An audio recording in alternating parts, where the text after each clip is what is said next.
Fertility సెంటర్స్లో IVF మాత్రమే జరుగుతుందని, వచ్చిన ప్రతి పేషెంట్కి ఐవీఎఫ్ మాత్రమే చేస్తారు అని అనుకునే వాళ్ళ కోసం ఈ వీడియో. నేను డాక్టర్ ప్రియాంక చెవిటూరి, మీ ఫర్టిలిటీ సూపర్ స్పెషలిస్ట్ని.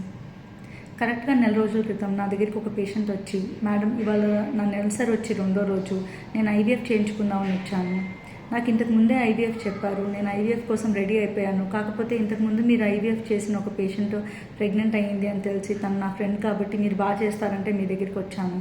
కాకపోతే ఐవీఎఫ్ అనేది ఆల్మోస్ట్ చాలా 2-2.5 లక్షలు అయిపోతుంది కదా, నా దగ్గర అంత డబ్బులు లేదు, కొంచెం తగ్గిస్తారా అంటూ అడిగారు. లోపలికి వస్తూనే అసలు మీరు ఐవీఎఫ్ అంటారేంటి, అసలు మీరు ఇంకా నాకు హిస్టరీ కూడా చెప్పలేదు, ఏంటి మీ ప్రాబ్లం ఏంటో కనుక్కుందాము అని చెప్పి అడిగినప్పుడు, పెళ్ళయి 11 ఏళ్ళు అయింది, నేను ఇట్లాగా 10 డాక్టర్ల దగ్గరికి వెళ్ళాను, అంతా కూడా ఫైనల్గా ఇన్నాళ్ళు ట్రై చేశారు కాబట్టి మీరు ఐవీఎఫ్ మాత్రమే చేయించుకోవాలి అన్నారు. అందుకని నేను ఐవీఎఫ్ చేయించుకుందాం రెడీ అయిపోయాను. అయితే ఇక్కడికి మీ దగ్గర కోసం వచ్చాను ఐవీఎఫ్ కోసము అని అన్నారు.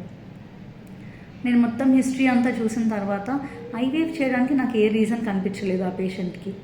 అయితే ఆ పేషెంట్ మాత్రం 11 ఏళ్ళు అయింది పెళ్ళయి, నేను ఇప్పటిదాకా ప్రెగ్నెంట్ అవ్వలేదు అంటే కనుక ఐవీఎఫ్తో మాత్రమే ప్రెగ్నెంట్ అవుతారని, అట్ ద సేమ్ టైం వాళ్ళ ఫ్యామిలీలో ఇంకెవరో కూడా ఐవీఎఫ్ తోటి ప్రెగ్నెంట్ అయ్యారు కాబట్టి తను కూడా ఐవీఎఫ్ఏ చేయించుకోవాలి అని చెప్పి అనుకుంటూ ఉన్నారు. అయితే నేను మొత్తం చూసిన తర్వాత ఆ పేషెంట్ని చాలా కష్టం మీద ఒక్కసారి ఐయుఐ చేయడానికి ఒప్పించాను.